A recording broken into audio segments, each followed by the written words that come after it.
A gente chegou à última mesa do evento. O título é Jazz, Funk, Música para Sabotar a Autoridade. Então, nessa mesa a gente vai ter o Ismael Hatches como debatedor, tá? E a fala do José Correia. Eu vou fazer como da outra vez, nós só vamos deixar eles se apresentarem no início e então já imediatamente passar a palavra. Opa, boa tarde, todo mundo que permaneceu, a quem chegou. Obrigado por estarem presentes aí para contemplar e para trocar sobre essa intenção que ela é um processo, essa coisa de jazz e punk funk é um processo, e eu acho que é o primeiro momento em que eu trago esse processo de forma pública, que na verdade não tem nenhuma grande novidade no que ele significa, mas é algo que é de interesse e de constante interesse em desenvolver. Então eu espero que vocês interfiram se acharem necessário, falem, pontuem, porque é algo que está sendo experimentado e está se desenvolvendo. Eu sou Rodrigo Corrêa, construo sob influência com a Fabiana. Tenho também um outro projeto chamado Balance Fúria, que é basicamente essa minha plataforma de pesquisa. Não tenho traçado um caminho acadêmico para refletir sobre música, política e cultura. Tem se desenvolvido a partir das trocas desse lugar que é um podcast, mas que eu considero um projeto que tem outras facetas também, que se dão nos encontros, que se dão nas percepções, nas especulações a respeito das coisas que eu gosto, que tem muito a ver com música, que tem muito a ver com política, que tem muito a ver com arte no geral. E, bom, eu acho que é isso. Ismael, meu parceiro aqui nessa conversa também, pesquisador brabo, vai ser aqui a primeira pessoa com a qual diretamente vou compartilhar um pouco dessa coisa que eu chamei de jazz e punk funk, inclusive pode ser corrigida no processo. Enfim, obrigado por aceitar me acompanhar nessa caminhada aqui. Enfim, fala de si. Olá, gente, boa tarde. Meu nome é Ismael, sou daqui da Universidade de Brasília, sou lá do Departamento de Música. Eu sou músico também, profissional aqui na cidade, sou baterista e sou percussionista. Eu toco na Funkestra, toco no Aquiuna, sou do Pato Bater, que é um grupo que faz percussão com materiais recicláveis. E aí eu tô no meu último semestre, acredito eu. E eu acho que esse papo aqui tem muito a ver com uma questão de quem ama música, né? E também de quem tenta entender os efeitos desse objeto sonoro na sociedade. E para mim é um prazer muito imenso estar aqui, porque a música às vezes fica lá isolado, né, cara? E às vezes a gente tem uma dificuldade de dialogar com outros departamentos. Então eu quero agradecer ao Maurício pelo convite. Eu tive a oportunidade de ouvir o podcast do Rodrigo, eu fiquei muito feliz também, assim, com o trabalho que ele faz. E para mim é um prazer imenso estar podendo discutir essas questões aqui a partir também da minha vivência, que eu acho que é o mais interessante talvez para vocês, né, enquanto músico e enquanto educador também, tá bom? Então vamos nessa. E foi ótimo você ter sido a pessoa para acompanhar a mesa, porque ao contrário de você eu não sou músico, mas eu acho que para, enfim, dar o contorno do que essa coisa significa. Assim como a primeira mesa tratava da questão da educação libertária e da pedagogia, a Fabiana trouxe os processos de formação, de organização política experimental. Eu acho que a música apareceu para mim tanto como uma pedagogia que me ensinou a ler alguns fenômenos, e a ler, literalmente mesmo, juntar palavras e formular ali o seu significado, quanto me formar politicamente também.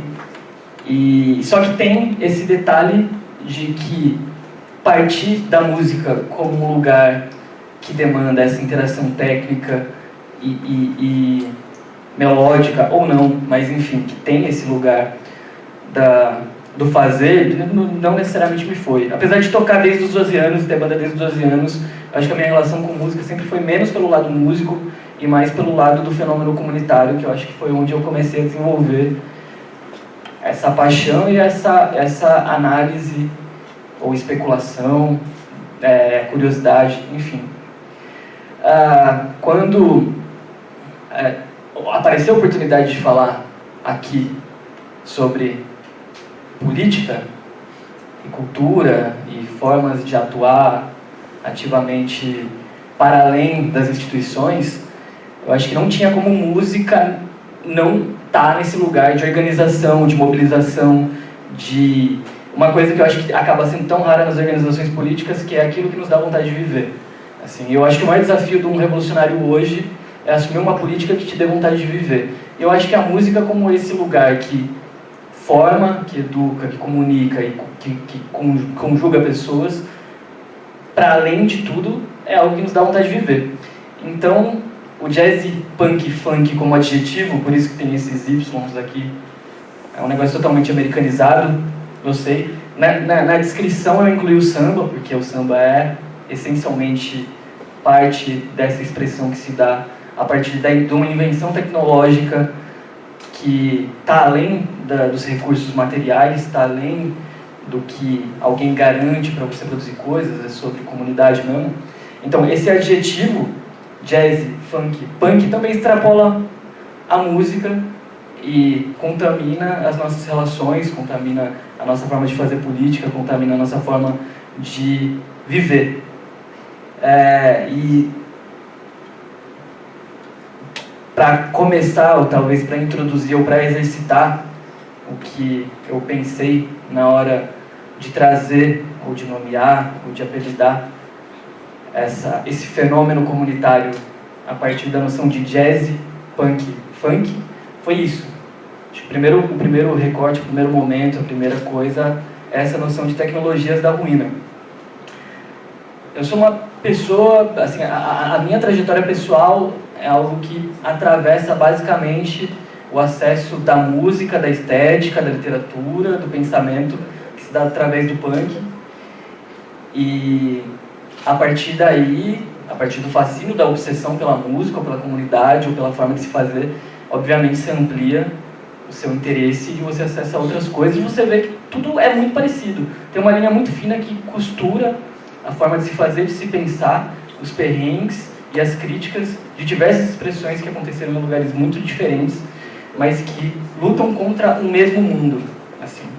Então, enquanto um moleque punk, quando eu vi o We Insist do Max Roach, falei, porra, tem alguma coisa aí. Ou quando a gente vê, sei lá, o processo da luta das bandas, dos músicos jamaicanos contra o imperialismo britânico, você fala, porra, tem uma coisa aí. E isso vai costurando um pouco as nossas percepções múltiplas do que música significa e política significa. E talvez dá para pensar um lugar comum para todas essas coisas, que eu considerei como a ruína.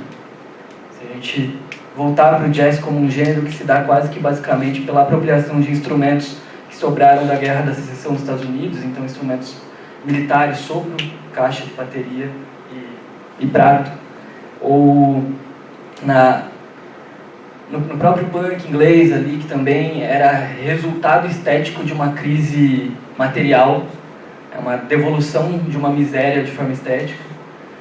E depois o rap também, que ele é necessariamente fruto de um apagão, assim, e da apropriação de bens tecnológicos.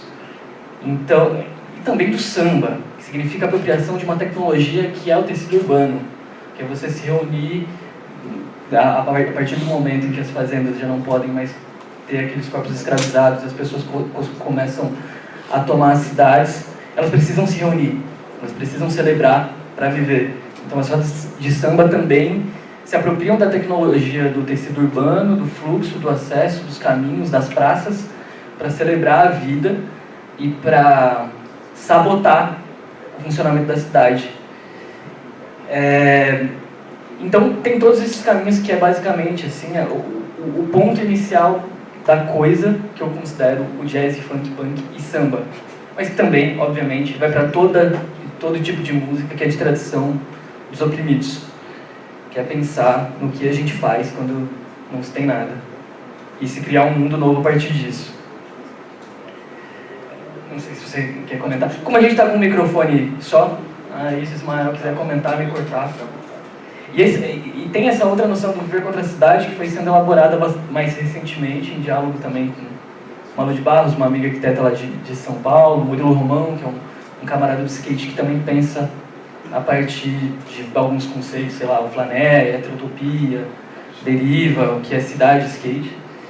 E nessa condição do jazz e funk punk, o viver contra a cidade se dá quase como necessariamente a forma de manifestação dessas expressões. A gente olha para uma cidade, as metrópoles, grandes metrópoles pelo menos, são basicamente processos construídos para a circulação de mercadoria e não de pessoas, para permanência em função de consumo ou de trabalho. E se a gente tem algum fenômeno que mantém as pessoas sem dinheiro no centro, a gente tem algum fenômeno que mantém as pessoas não fazendo nada, também eu encaro esse fenômeno, o principal, como os fenômenos musicais. Eu acho que em São Paulo a gente tem alguns exemplos que ilustram muito bem o que significa celebrar a vida de graça. São os sound systems, são as batalhas de rima, são as rodas de samba, e isso necessariamente representa criar uma rusga no que a cidade espera dos seus cidadãos. Então, por que não é viver a cidade?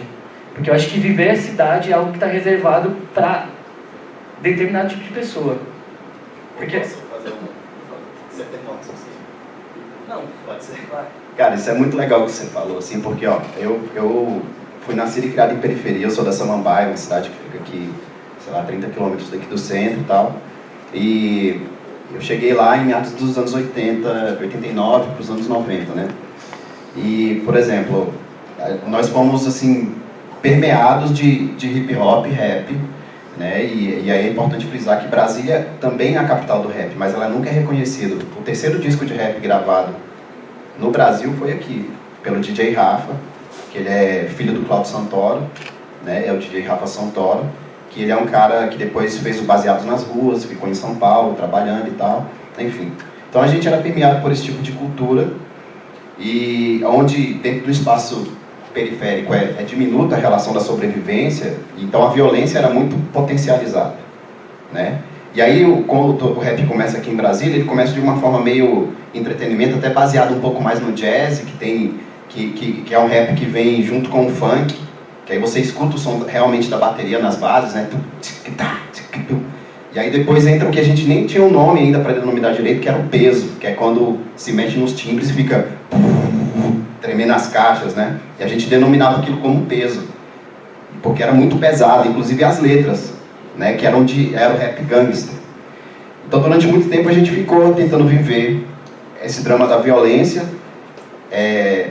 ouvindo a nossa vida por meio do rap gangster, considerando lideranças por meio desse rap gangster também, porque o Estado, nos anos 90, 80, até hoje, inclusive, a gente estava abandonado ali.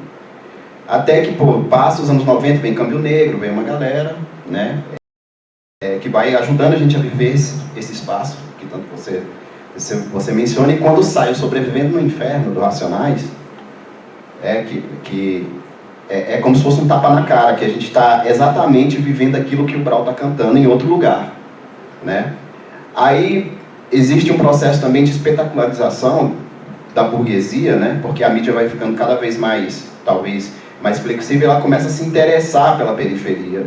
Talvez, não sei se por causa do Brau, do próprio Câmbio Negro, que fazia sucesso na MTV e tal, e aqui a gente quase não conseguia acessar a MTV, né? E aí a gente se torna, sabe o quê? Uma espécie de... como se a periferia fosse uma rinha de galo, e a burguesia ficasse assistindo, a gente se degladiando, e de alguma forma ela nutrindo o seu humor ou a sua necessidade sádica, né? De observar aqueles elementos e nada fazer.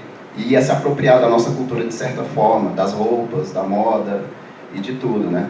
E eu acho isso muito legal, porque a partir do rap a gente redescobriu nós enquanto seres humanos, né? E também começar a pensar saídas para poder usufruir de outros lugares, né? Porque como a burguesia começou a se interessar pelo rap, começaram a ter espaço para a periferia vir para o centro, Né? E eu sou fruto um pouco disso, porque eu entro numa banda de rock que chamava 1004 na época, que era do Sandrox, infelizmente ele faleceu de Covid, é meu amigão de infância. E a gente tinha essa dificuldade de trafegar entre o centro, entre a periferia e o centro, né? Até quando o Felipe Seabra resolve ser produtor da nossa banda. E aí, por exemplo, foi a primeira vez aos 18 anos que eu vim na UNB, por exemplo, fazer um show, porque esses espaços começaram a ser abertos, porque tinha um cara, né, que é daqui do centro, que meio que falou, eles podem, entendeu? Então isso que você está falando tem uma lógica, não sei se eu viajei, né, mas tem essa lógica, né? Onde a música, o que a música faz a gente enxergar diante da sociedade. Então, só para fechar, para te devolver o microfone, eu falo de um lugar que eu acho que é importante a gente frisar, que é a questão da musicalização crítica. A gente precisa criar um ouvido crítico, não só para observar os elementos estéticos da música, mas entender o que há por trás das produções, porque existem seres humanos que eles estão em um lugar determinado, com as suas histórias, seus dramas, seus problemas, seus defeitos, seus acertos e erros. Né? E isso acontece não só no rap, mas acontece hoje no funk, porque a gente tem uma moral, seja ela elitista ou uma moral cristã, que quando a gente vai falar de determinados gêneros musicais, a gente cai num lugar de não entender o que há por trás deles. E isso faz a gente fechar, criar espaços herméticos, onde a gente deixa de gozar a vivência das cidades, deixa de gozar a relação com essas pessoas, de entender o fenômeno. Então eu gosto de entender música como fenômeno e não só como linguagem, porque linguagem, por exemplo, igual tentam fazer com o inglês como se fosse uma linguagem universal, onde todo mundo tem que aprender, né, a música, ela pode ser, uma linguagem, mas ela não é uma linguagem universal, porque ela gera estranhamento. Né? Então a gente pode enxergar ela como um fenômeno, e esse fenômeno eu não posso olhar para ele de maneira como se fosse um elemento exótico. Né? Como se a antropologia lá do final do século XIX, século XX, início do século XX, a sua própria sociologia, olhava os seus objetos de pesquisa. Né? É um fenômeno que você precisa se relacionar com ele, para você compreender. Você pode até não gostar dessa música, mas eu acho muito importante a gente compreender os meios de produção, quem recebe, por que recebe, como que é feito. Né? Porque música é um documento sonoro que tem muito a nos ensinar, mas a gente está cada vez mais disperso das questões da sonoridade para viver um outro momento, talvez não sei ainda explicar direito. Né? É isso. Pensar o território, a ocupação do território a partir da música, eu acho que ou pensar a ocupação contra o território a partir da música, se a gente for pensar o centro. Porque o centro é um lugar hostil a quem vem de fora e não está ali para trabalhar, para consumir. Então a criação de espaços em que a celebração daquele espaço, daquele lugar se dá de outra forma, é brigar com ele, é brigar com aquele espaço, é você ser rodeado pela polícia e alguém te coagir até que você saia de lá. É basicamente isso que acontece, enfim, com mais frequência ou menos, mas é assim que a autoridade se relaciona com a instalação de pessoas que estão ali por determinado período. E tem uma coisa que você mencionou, Brasília, e tem São Paulo, eu acho que tem uma organização de cidade que são bastante distintas, né? Aqui as vias são muito longas para acessar os lugares, parece que o trajeto ou transporte, eu não sei exatamente como funciona, mas para pensar, tem uma coisa simbólica em São Paulo que eu acho interessante pensar até o meio dos anos 80, que é a São Bento e o Vale do Anhangabaú. Que o Anhangabaú, se eu não me engano, é Mau Espírito, em Guarani. E é o lugar onde o break começou, é o lugar onde os punks se encontravam, é o lugar onde o skate estava nos anos 90. Então parece que existia alguma coisa naquele vale, naquele lugar que se afundava, naquele lugar que era entrada e saída de trabalhador, e onde os vagabundos ficavam aproveitando do seu tempo fazendo aquilo que qualquer PM queria fazer enquanto ele estava ali expulsando a galera de lá, que chamava as pessoas para aquele centro, para aquele campo magnético de criação, de tempo livre, de ócio e de não trabalho, assim.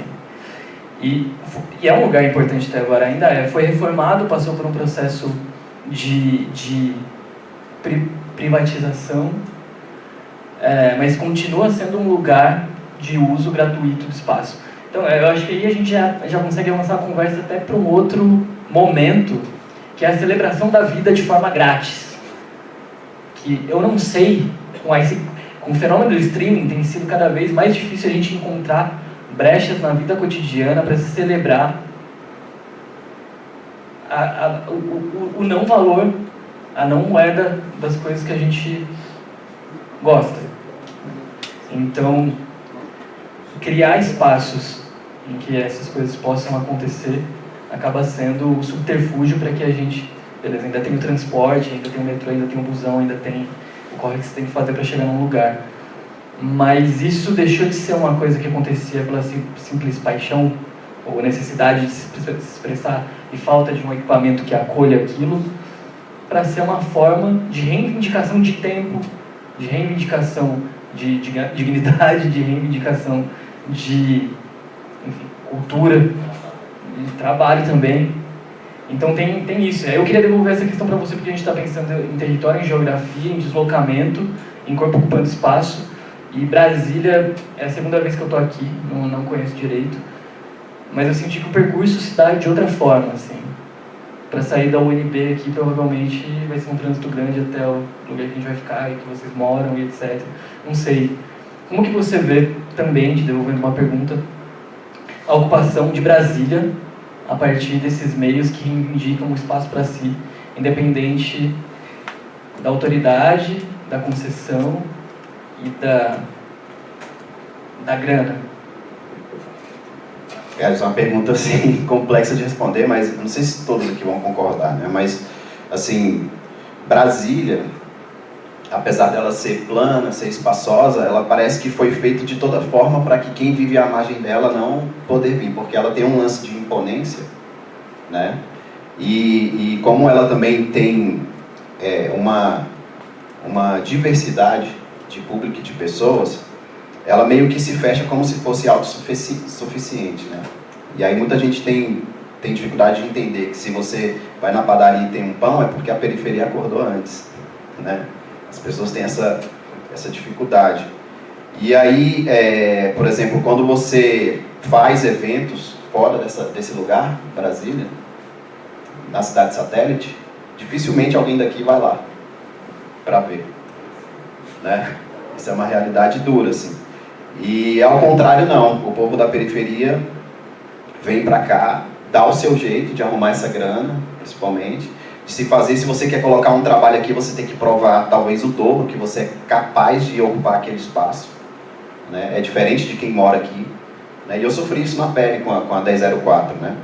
Por exemplo, e a gente meio que chutava o pé na porta, porque a 1004 ela vem dessa convergência punk, mas ela mistura o rock com rap.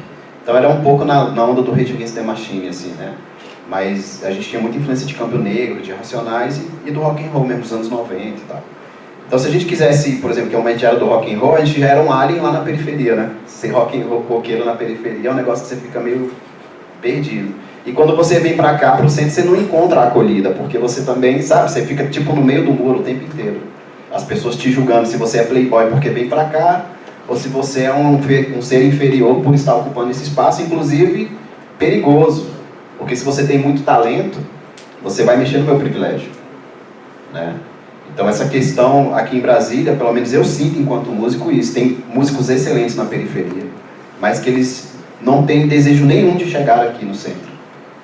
Porque eles, primeiro, por raiva, né? E isso eu me lembro muito bem, por exemplo, no Japão do Vela 17, quando eu era moleque, o cara falando que universidade era coisa de playboy. Aí depois eu me entender, porque talvez seja uma reflexão meio weberiana com relação ao conhecimento poderoso e conhecimento dos poderosos. Então ele olhava para a universidade e falava, bicho, esse é um conhecimento dos poderosos. Não quero relação com esse tipo de conhecimento. Eu prefiro estar com o meu, que é o poderoso, que resiste, né? O filme Preto Fica, Branco Sai, eu acho que retrata um pouco dessas questões. Está na Netflix, é uma produção aqui da cidade, tem o DJ Jamaica e tudo. Então, as ruas largas, elas não representam essa facilidade de tráfego aqui no centro, entendeu? Principalmente para a periferia. Você é sempre visto como arte menor, quando você está nesse lugar. Aí, por exemplo, você pega o chorinho. O chorinho é um ritmo um gênero super popular, mas que ele rola aqui no centro. Quando ele vai para a periferia, porque a gente tem escola de choro aqui, né? Bicho, ele não tem sentido nenhum para as pessoas de lá. Entendeu? Elas não, porque não existe esse esforço de levar, de compartilhar esse saber, de se firmar, de fazer políticas públicas, né, para compartilhar. E aí isso atrapalha o desenvolvimento, inclusive econômico, de projetos para pensar políticas públicas na arte, porque fica tudo nichado. Sacou? E é uma cidade pequena. Aí eu te devolvo essa pergunta, como é que é essa relação também em São Paulo? Porque pô, é uma cidade de ruas estreitas, vertical pra caramba, né? E com uma cultura muito multicultural, muito mais que aqui. Né? Então, como é que é sobreviver, né, de arte de forma digna num lugar tão diminuto, imponente, mas diminuto, para você desenvolver a vida? Essa pergunta é boa, porque sobreviver, eu acho que pouquíssimos sobrevivem de arte.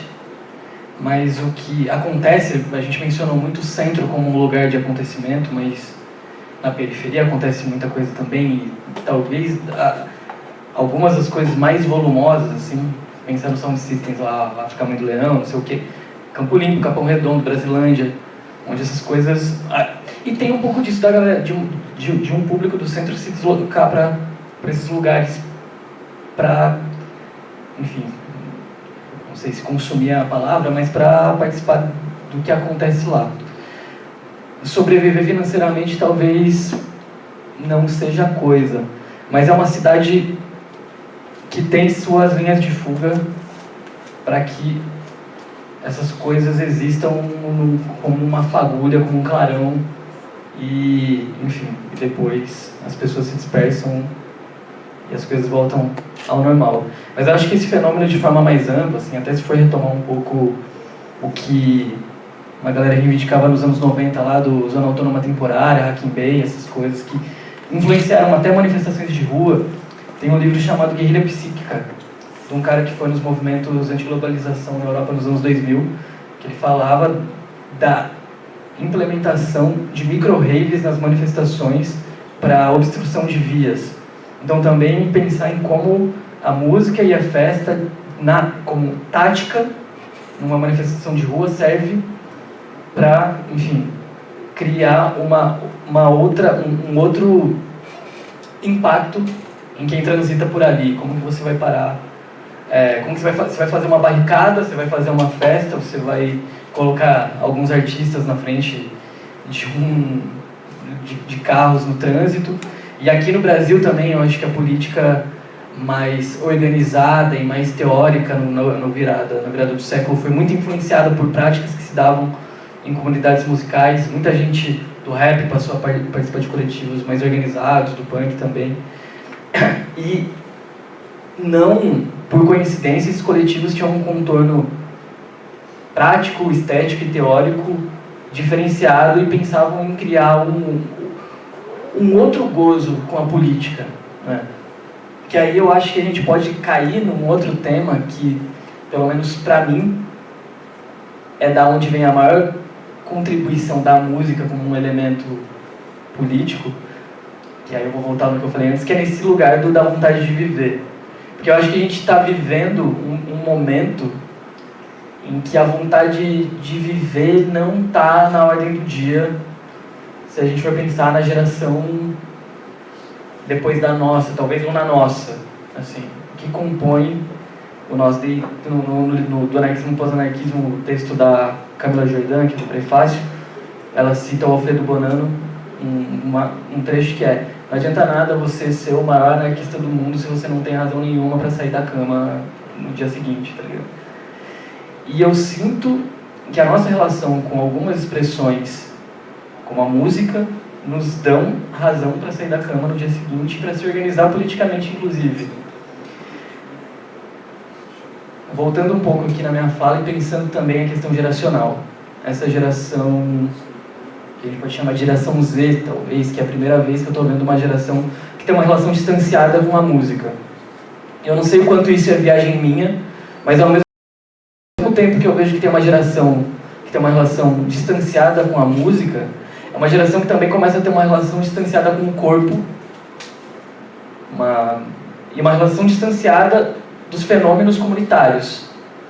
Então, essa coisa toda de incel e masculinista e misógina é, obviamente, muito mais antigo do que esse distanciamento da vida comunitária, ou do que estimula uma vida comunitária, óbvio. O mundo é patriarcal e horrível desde sempre, mas ao mesmo tempo eu sinto que, junto com a acentuação de uma dificuldade fodida de uma molecada lidar com o próprio corpo, com o outro, com o diferente, com o que quer viver, está muito associado também com essa dificuldade, com essa falta de sensibilidade para algo como a música, ou para algo como o cinema, para algo como a cultura no geral. Eu não sei o quanto esse link é algo absurdo, e talvez eu só faça porque a minha parada mais recorrente é a música, mas para mim é algo que começa a fazer algum sentido, assim. Parece que essa vida, que não é contaminada pela música, ela também não é contaminada por uma sensibilidade mais profunda e é diversa, assim. Então, a dança passou a atravessar a minha percepção em relação à política, porque a dança coloca o corpo num lugar de jogo em que ele ou está associado à loucura, se você vai num lugar que tem uma pessoa só dançando, talvez as pessoas olhem para aquilo associado à loucura, ou associado a uma, sei lá, a uma falta de crédito. Enquanto os espaços musicais colocam a dança e o corpo num lugar de regra, tipo, dançar é a coisa, se movimentar e estar com o outro é a coisa. Então, isso também é algo que acaba cruzando minha percepção em relação ao que os nossos tempos vêm guardando pra gente, pros mais jovens, assim, em relação ao desejo de viver. E a produção política também, que não sei se tem sido algo que tem dado vontade de viver. Então, são meios que a gente acaba recorrendo para buscar repertório, para buscar caminho, para buscar inspiração. E, voltando mais ainda na conversa, eu acho que esses fenômenos que acontecem na rua são um pouco disso. Assim, às vezes a sobrevivência não é tipo da grana que a pessoa vai tirar do rolê que ela faz, mas é dessa vontade de viver. Já ir para um trampo no dia seguinte, é osso, mas a manutenção básica ali da libido, do desejo, da vontade de encontro e da vontade de questionar e de transformar, se dá nessas propulsões que acontecem quando as pessoas se juntam numa roda de samba, se juntam numa batalha de rima, vão num show que é de graça em algum lugar, e ali você vai renovando talvez as energias para tendo tração para mais um dia, mais um dia de revolta, mais um dia de só estar vivo, incomodando cada vez mais os espaços que as pessoas não consideram que é reservado para você. Eu acho essa sua percepção muito bonita, cara, assim, porque como bom freiriano, né, o esperançar é sempre importante, né? E a música, ela tem esse poder de fazer a gente esperançar, né? E uma coisa interessante, assim, que você, por exemplo, historicamente, gente, eu faço parte, vamos dizer assim, eu estou falando agora pela questão de uma visão antirracista, né, do que lá atrás foi chamado de classes perigosas, né? Eu não sei se vocês já ouviram falar desse termo, mas um dia, na pandemia, eu lendo um livro, chama Cidade Febril, de um historiador chamado Sidney Chilhope, né? E aí ele trouxe esse argumento do que é ser classe perigosa, né? E aí eu estava lendo um capítulo ontem de um livro, Dançando na Mira da Ditadura, que o cara buscou essa referência. Quando eu estava lendo esse livro, eu fiz essa referência com as questões das rodas de samba, né? Da criminalização do ócio, e como você vem comentando muito sobre a importância do ócio, a importância da curtição, né? A importância de você se apropriar do objeto sonoro, deixar ele te envolver, te construir como pessoa, né? Eu acho que é mais ou menos isso que você vem comentando, né? Dessa importância da arte na vida, né? E aí esse termo classe perigosa, né, nasce logo ali em 1888, após a abolição dos escravizados, onde surge vamos dizer assim, no termo popular, uma pica para resolver, né? Porque você pega um escravizado, né, que ele era de um contexto de fórum privativo, e agora ele vira um termo de, vamos dizer assim, problema público, né? Antes você tinha o senhor do engenho que cuidava dessa demanda, agora ele caiu no no colo da República. Mas agora eu preciso organizar o trabalho, preciso organizar a sociedade para que o capitalismo se instale.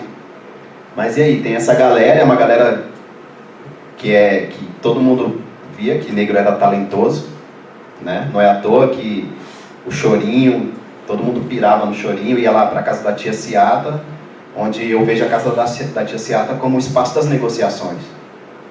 Que num modo de sobrevivência ela lida e ela tem que negociar com a burguesia, porque ela é talentosa, ela tinha os seus esquemas de feitiçaria, de curandeira, fazia doce muito bem, os burgueses iam na casa dela e ela dividia a casa dela. Lá fora é a roda de samba, aqui na sala é o Chorinho, lá no quarto vai ser outra coisa, e assim aí o frevo acontecia e todo mundo saía da casa da tia Ciata feliz, né? E ela foi uma das responsáveis por fazer o samba acontecer. E aí, uma forma de você prejudicar esse grupo tão talentoso, né, o negro, era você criminalizando o ócio que foi instituído pelo próprio Estado. Porque o que sobrou para o negro era fazer arte, de certa forma. E aí a maneira dele expressar a fé dele já é uma maneira artística, né? Musicalmente falando, pelos tambores, pela dança. E aí o Estado foi lá nos compêndios franceses e descobriu que existia uma criminalização do ócio. Então eles pegaram essa criminalização do ócio. E aí se vocês me permitem, eu ler uma coisa que eu escrevi aqui, que eles colocam assim, deixa eu ver se eu acho aqui, que as proibições, elas não são algo natural, né? A proibição, ela é histórica. Lá atrás algo pode ter sido criminalizado, hoje em dia pode não ser mais criminalizado, porque isso tem um interesse político, tem um interesse econômico nessas relações, né? Então a transgressão e o crime, elas mudam no decorrer do tempo. Isso vai depender dos interesses econômicos, políticos e de classe, inclusive. Então nesse momento histórico, do final do século XIX para o século XX, que é onde acho que a música popular brasileira, genuinamente brasileira, começa a se constituir, é onde tenta também se sabotar esses talentos, né, com esse tipo de política. Que é você vê o João da Baiana ser preso por ostentar um pandeiro e tá dentro da cadeia junto com criminosos de alta periculosidade, né? Isso difere de hoje em dia, né? Hoje basta às vezes você ser negro, né? Então esse ócio, ele teve um lugar, uma identidade e um ethos, né? E aí no caso, quem era criminalizado? Quem era pobre? Quem era pobre? Eram os negros. E aí era uma política totalmente eugenista, né? E era uma política racista, né? Para tentar apagar a cultura brasileira. Você pergunta, mas então por que existiram alguns negros que usufruíam da cidade e tal? Porque também esse era um processo de miscigenação da cultura brasileira, né? Então se você pega na formação do choro Joaquim Calado, que era o grande flautista, que meio que ele trouxe um jeito de tocar, porque o choro é um jeito de tocar, o chorinho, né? Ele era um cara muito virtuoso, mas ele já veio de um pai branco, com uma mãe negra, ele nasceu mestiço. Então ele não era um negro retinto. E aí o Clóvis Moura fala que ser negro no nosso país é uma neura, né? Porque, por exemplo, eu demorei a me identificar enquanto negro, sabe? Por causa dessa questão do mito do racismo, o mito da miscigenação, né? O mito E isso influencia na nossa forma de perceber e fazer música, de aceitar o que é legal e o que não é, o que é arte e o que não é, o que é lazer, legal, bom para a saúde, e o que é maléfico, né? Então assim, a música, igual eu falei, ela tem uma trajetória, né? E ela é esse lugar de necessidade de viver, como você fala, né? Mas muitas vezes a nossa forma de realizar no mundo, ela tem esses percalços. Então a gente precisa, eu enquanto negro, preciso negociar em várias situações. Por exemplo, com quem eu toco, o que eu vou tocar, para quem eu vou tocar. Eu preciso pensar se eu vou atravessar a rua, se aquela mulher tiver com uma bolsa, eu fico parado e espero ela passar. Entendeu? Porque às vezes eu estou com um pandeiro, eu estou com um instrumento na mão, a pessoa pode achar que é uma arma, que é não sei o quê.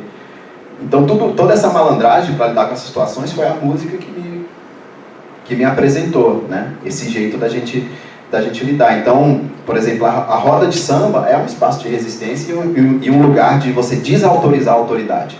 Porque enquanto os negros nesse processo, eles foram criminalizados pelo seu ócio, eles subiram o morro e mantiveram a sua cultura lá. Com todo afinco. E depois, eles desceram esse morro com uma arte fenomenal que as pessoas olhavam assim, cara, é impossível. Sendo orientado por uma ciência racialista, você falar, é impossível que esse cara fez uma música tão bonita assim. Não é possível que esse cara toque esse instrumento desse jeito. Entendeu? Então, assim, você pega o Jacó do Bandolim, para ele ser aceito na rádio, ele tinha que alisar o cabelo e botar terno e ainda passar uma maquiagem para branquear. Porque as rádios tinham público na época. É o jogo da negociação, é o jogo da vida, é a necessidade de viver, é a vontade de viver. Né? Então, obviamente eu não estou aqui me vitimizando, mas isso acontece. Né? E eu acho que tem muito a ver com isso que você está falando, que o lazer é esse espaço, né? Você ser músico, nesse centro, é você se reafirmar e você meio que dar um pontapé na autoridade e falar, não, cara, apesar de você, eu sou, né? E eu vou. E esse lance da gente sempre estar tendo que se provar diante de uma sociedade, se eu sou bom o bastante para exercer a minha função, a minha profissão, ou estar no lugar onde eu estou, isso faz a gente criar uma casca, tanto de significado, da forma de enxergar a vida, e também de porrada. Né?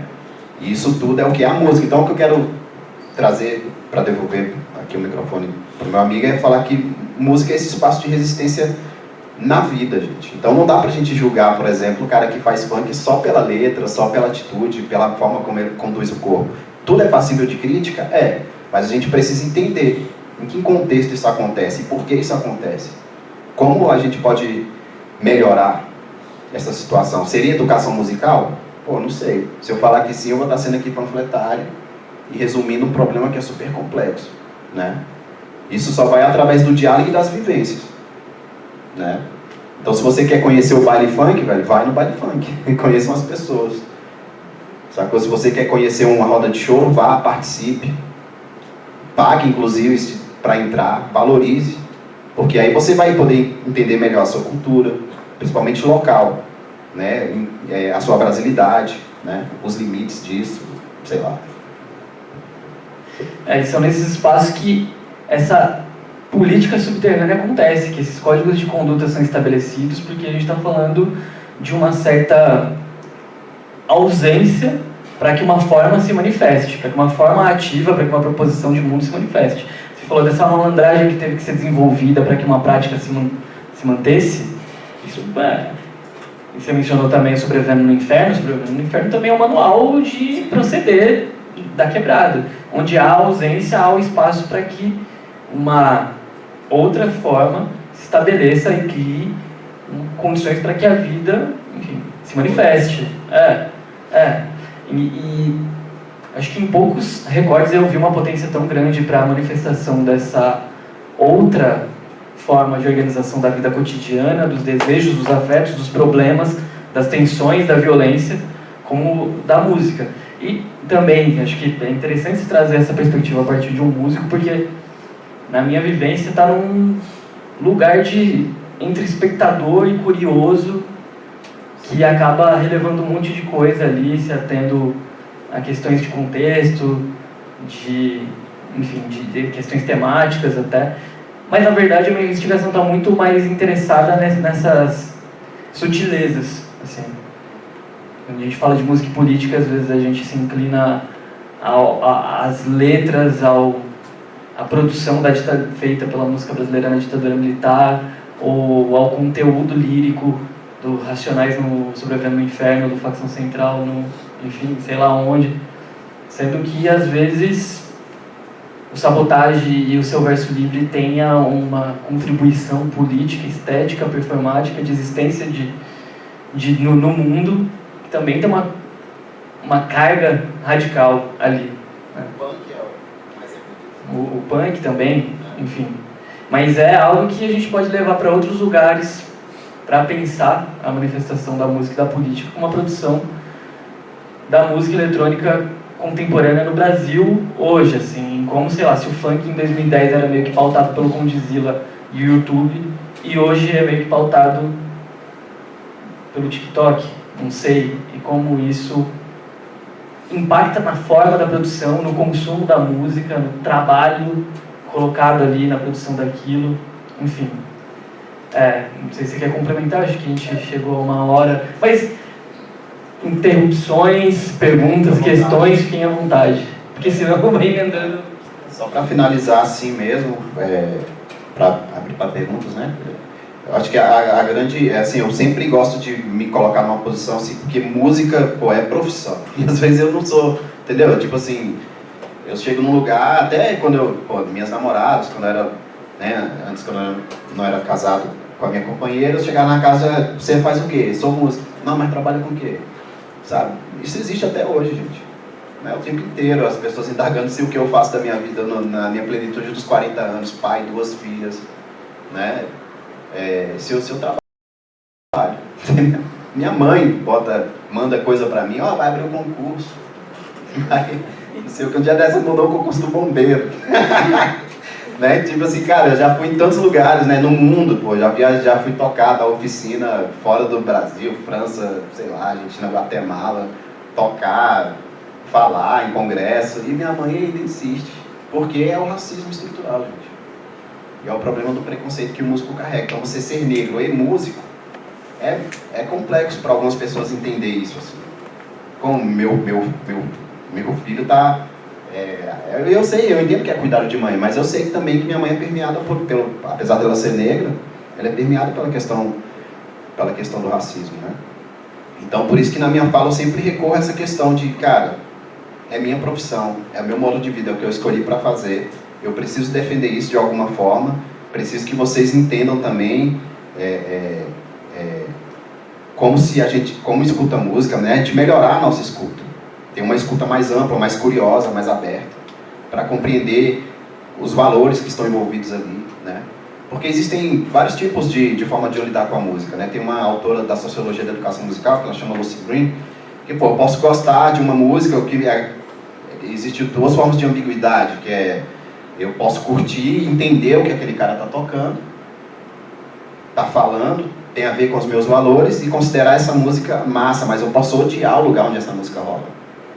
Entendeu? E pode ser ao contrário, eu posso gostar de estar com meus amigos no entretenimento, mas não curtir aquela música que está rolando ali. Então, não sei se eu concordo muito com você, se essa geração está distante da música, né? Talvez ela esteja distante dos modos como a gente conhece como a música é realizada dentro do mercado fonográfico, da indústria fonográfica. Mas eu acho que a gente está num processo agora, talvez, de que eu vejo jovens cada vez mais querendo produzir, né? Mas a música que esses jovens produzem, muitas vezes, está recalcada de uma forma eurocêntrica da gente enxergar a música. Não estou falando isso de você, por favor, tá? Isso é uma realidade, uma contestação. Porque o nosso conceito do que é música é calcado numa visão eurocêntrica. É difícil a gente aceitar, por exemplo, que o funk é música. Tem gente que fala, isso não é música. Por que não é? O punk.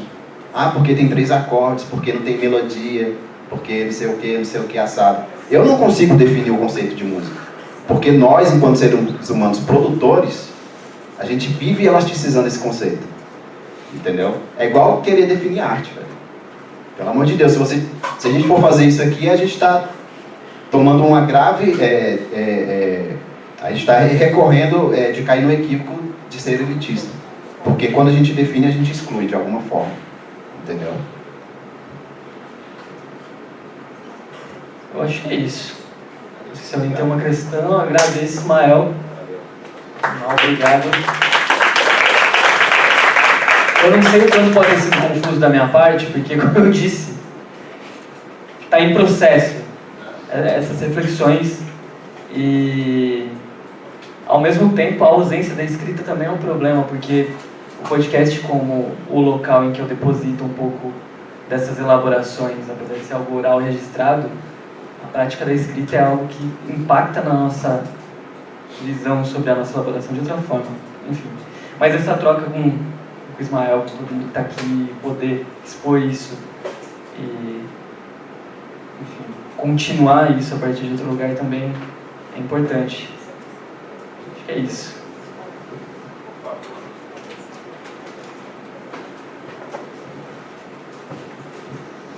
novo, está aberto para questões.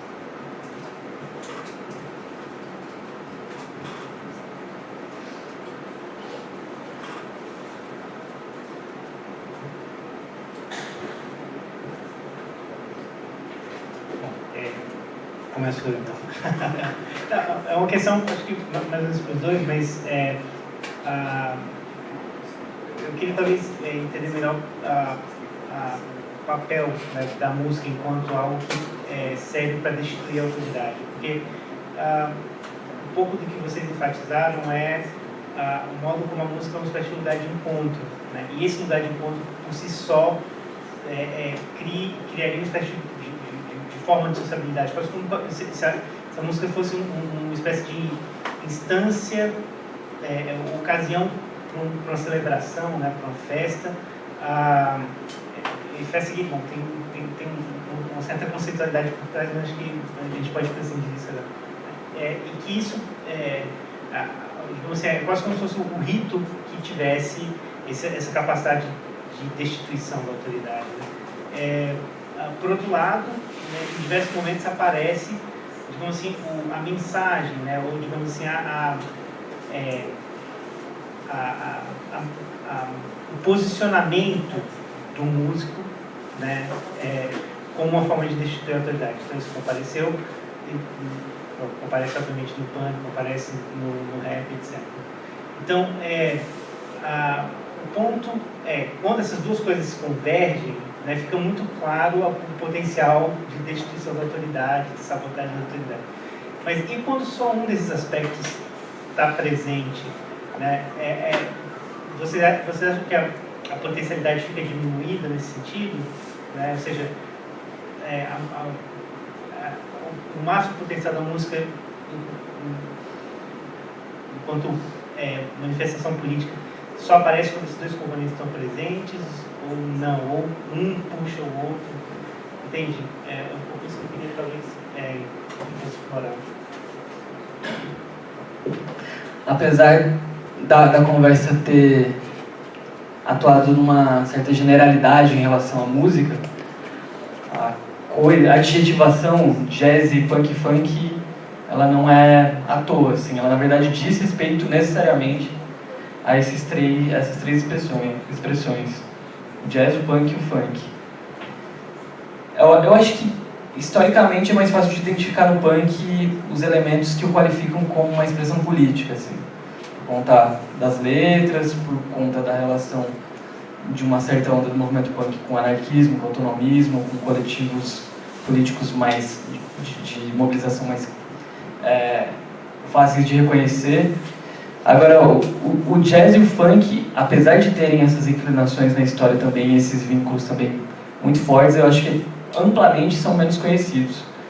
Mas acontece, a Fabiana falou do free jazz na fala dela anteriormente, e foi algo, e continua sendo algo absolutamente relevante para a luta antirracista nos Estados Unidos, de um engajamento teórico mesmo, de formação dos músicos como militantes políticos também, ou do Black Panther Party produzir os seus músicos como instrumento de propaganda, mas não só isso também, de que se pensar em como a sociabilidade, enfim, Ismael poder talvez trazer mais elementos ainda de como a sociabilidade foi potencializada a partir da música para enfrentar politicamente políticas racistas, políticas de austeridade, de desemprego. E eu acho que o jazz, o punk e o funk nesse sentido, e apesar de não ter o samba, eles instrumentalizam e potencializam a ação do indivíduo e do coletivo para lidar politicamente mesmo, coletivamente, com questões de miséria afetiva, de miséria econômica, de miséria estrutural. A partir desses espaços você pode criar condições de vida. Então, para a gente lutar politicamente, a gente precisa ter condições de vida, a gente precisa ter desejo, a gente precisa ter vontade, a gente precisa ter amigo. Então, eu penso assim, nesse conjunto de coisas, que por mais que às vezes ela não tenha uma abordagem explicitamente política nessa expressão, essas três expressões, considerando seu histórico e pelo menos foi a forma que eu quis contornar ali o que significaria a música contra a autoridade, ou música para sabotar a autoridade, o jazz, o punk e o funk, elas são instrumentos, assim, instrumentos teóricos, inclusive. Acho que, enquanto teoria, se a gente olhar para, desde críticos musicais ou filósofos, pessoas que pensam a existência das comunidades excluídas e como as músicas formam politicamente essas pessoas, é algo que tem um lugar de relevância. E tem uma outra coisa, que é um negócio que eu penso há algum tempo, que é uma certa oposição de convencimento versus motivação. E quando a gente fala de política, a gente lida com um dilema fudido que está entre o convencimento da participação política das pessoas, você precisa se organizar, você precisa ser ativo político, porque é importante, porque a gente está morrendo, porque as pessoas estão miseráveis. E tem uma outra coisa que é ainda mais difícil, que é a motivação. Um coletivo motivado a atuar junto politicamente contra a miséria, contra a exploração, contra o racismo, contra o capitalismo. E de forma muito curiosa, não sei se também se é meio que uma inclinação minha por pesquisar e ter a música como lance, de forma muito curiosa eu enxergo a motivação nos espaços em que a música é o vetor que capta desejo e vontade de potência das pessoas. É óbvio que isso precisa ser direcionado como tudo, assim como a política estritamente teórica e institucional vai matar a nossa vontade de fazer revolução. Às vezes a música vai potencializar a nossa vontade de fazer revolução, ou de viver. Então eu acho que orientar as nossas formas e desejos, inclinações, é algo essencial para que a gente perceba, né, os contornos mais políticos, mais radicais ou não. Mas, enfim, eu acho que nessa elaboração toda, ela está muito presente nesses três aspectos: o jazz, o funk e o punk, e o samba, que não está ali só porque não queria o Y ali para dar a visão gráfica, assim, ó, não queria graficamente ficar bonito também. Mas, enfim, são essas expressões que,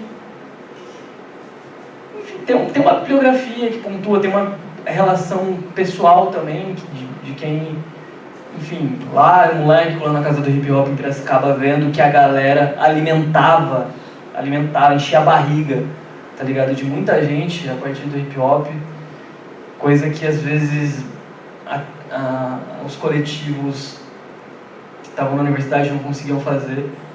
E no punk também, assim, como moleques muito novos, meninos e meninas muito novos estavam, e também sem acesso a teoria, assim, um repertório familiar, de periferia, às vezes com 15, 16 anos, alguém trouxe a questão Israel-Palestina, veganismo ou qualquer coisa do tipo, e a gente ali achando que sabia de alguma coisa discutia.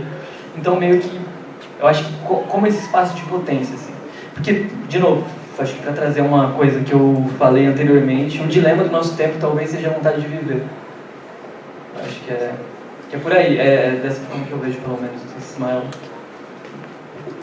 Acho que a resposta está por aí também.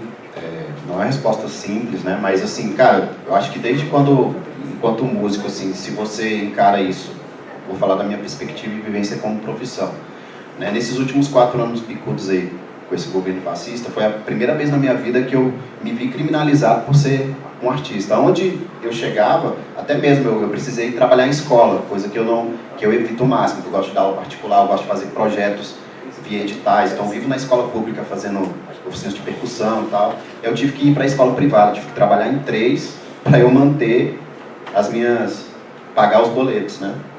E quando a gente vai fazer uma entrevista, cara, a pessoa te julga, né? Pela sua escolha. Então só a minha escolha, no meu contexto, falando aqui, já é uma afronta à autoridade.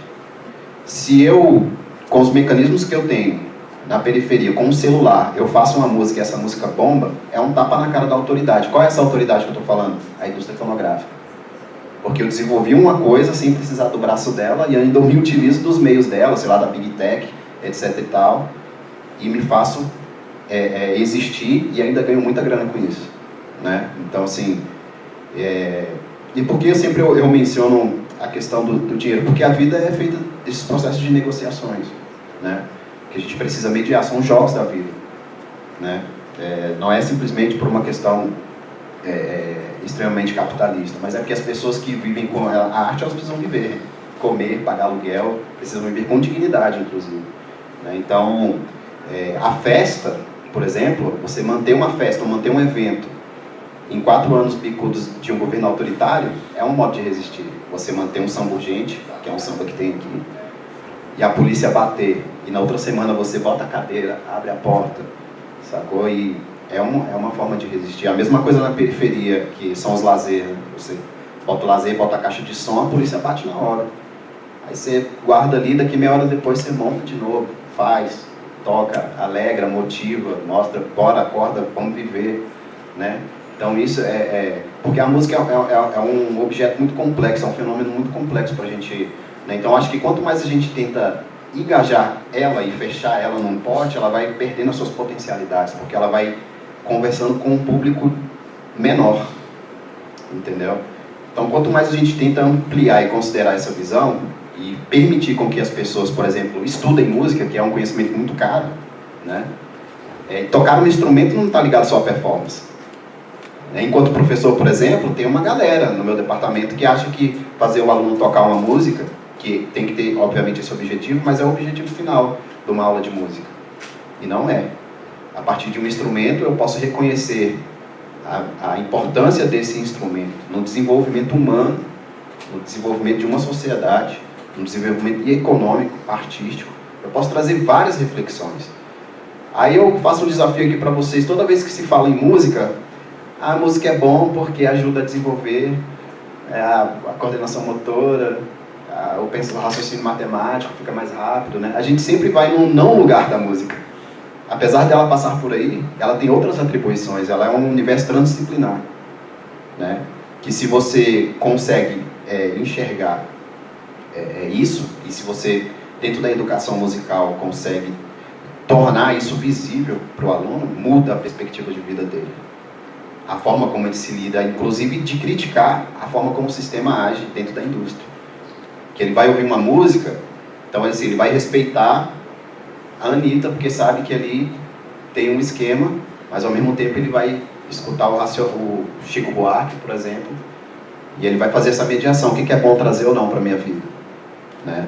É o indivíduo dentro da sua autonomia que vai tomar essas decisões, e não eu, enquanto artista, que vou querer obrigar, né, a pessoa a tomar essa postura. Então, a música é esse processo autônomo e dialógico, né, com o qual, por conta de uma defasagem da educação musical nos espaços escolares, por exemplo, a gente não pode. Talvez eu esteja como um ET aqui, a gente nunca tenha compreendido música num aspecto, às vezes, do que eu estou falando, né?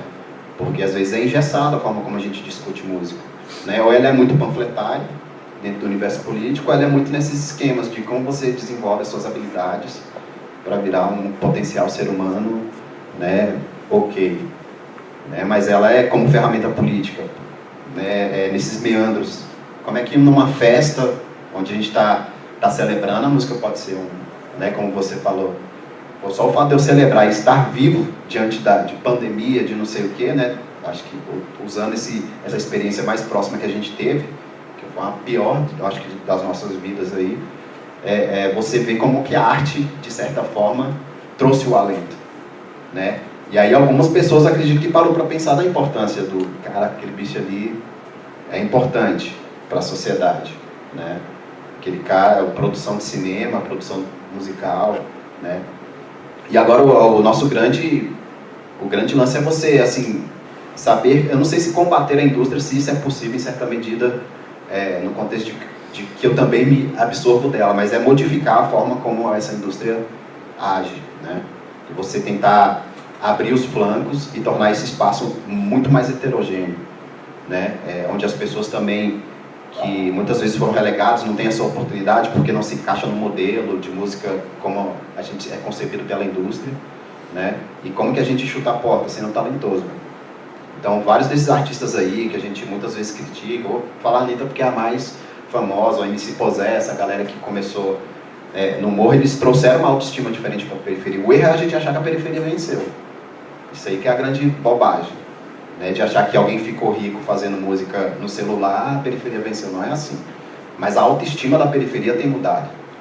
Né? Novas fronteiras de trabalho vêm aparecendo, novas formas de você pensar a criatividade vem surgindo por causa desse grupo específico que alguém falou para eles: você não vai ser, você não pode. E ele foi lá: quero ver se eu não vou. E vai lá e faz. Né? Isso começa no rap, isso vai no forró, isso vai no funk, no jazz, no samba. É resistência o tempo inteiro. Né? E aí que a gente entra, para finalizar, no campo das apropriações, né? Porque eu observo aquele elemento, porra, eu acho legal. Aí eu tenho um dinheiro para persuadir, eu vou lá, faço a minha higienização, pego aquilo ali, coloco numa prateleira e ainda me coloco quase como criador disso aqui. Porque ele começou a ser aceito pela burguesia, né? Porque é a fonte dos interesses, né? A gente meio que fica girando em torno desse esquema, né? Então, eu vou bem por aí, cara, assim, é o simples mesmo, tá nas entrelinhas, né? Se eu produzo diante das adversidades, eu estou batendo na autoridade. Agora, quando eu faço isso de maneira alienada e me deixo levar, aí, né, é o que e tem por aí a rodo, e é onde a indústria se aproveita também. Né? E, para finalizar, de fato, precisa haver um esforço nosso, gente, de descobrir essas coisas também, porque não vão chegar, ainda mais hoje, no mundo dos algoritmos, né? Que as bolhas estão cada vez mais fechadas, e que a gente fica nessa balela assim: ah, o rock morreu, ah, não existe aquela MPB de antigamente. Bicho, todo dia tem gente produzindo coisa boa, cara.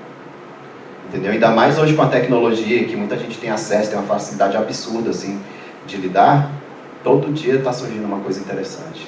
Ninguém morreu, entendeu? Morreu aquela estética naquele lugar, talvez, que foi construído com aquele ambiente, com aquele momento histórico, né? Nunca mais a gente vai ver o Caetano, Chico Buarque, novos, porque aquilo ali foi um momento da história, né? Mas enquanto música a gente fica forçando que as novas gerações sejam como os antigos, e a gente não tem abertura para ouvir o que a nova geração está fazendo, porque a gente só sobrecarrega o elemento estético o tempo inteiro, porque a gente desaprendeu a ouvir música de certa forma.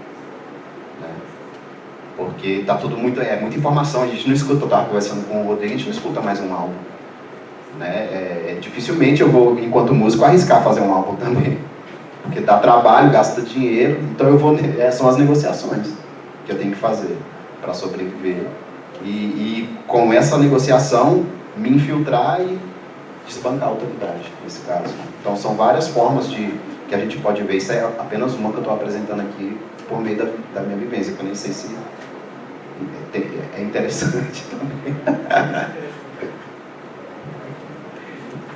Mais alguém?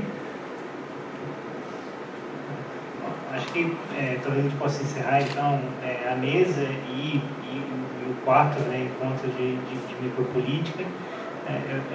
Ouvindo vocês, me voltou bastante uma das falas da Kate, que era essa coisa de que a escola é um lugar que não pode ser suprimido, não pode ser precarizado, porque é um lugar de encontro, né? Ou seja, você tem acesso a muitas coisas no contexto da escola. Eu acho que a música é assim também, né? Quer dizer, é um lugar de encontro e é uma potência envolvida, e essa potência eu acho que é destituinte da autoridade, né? Assim como talvez a potência do encontro também dos grevistas, né? Desses movimentos que a Fabiana estava abordando na fala dela. Né? Então acho que talvez essa figura da potência do encontro possa de alguma forma sintetizar os múltiplos elementos que apareceram ao longo da jornada de hoje. Tá? Então, queria agradecer a toda a presença, Maurício, a Débora, que colaboraram de maneira decisiva para a realização, a Fabiana, a Kate, o Ismael e o Rodrigo, que, né, vieram falar. E é isso, que a gente se encontre no próximo.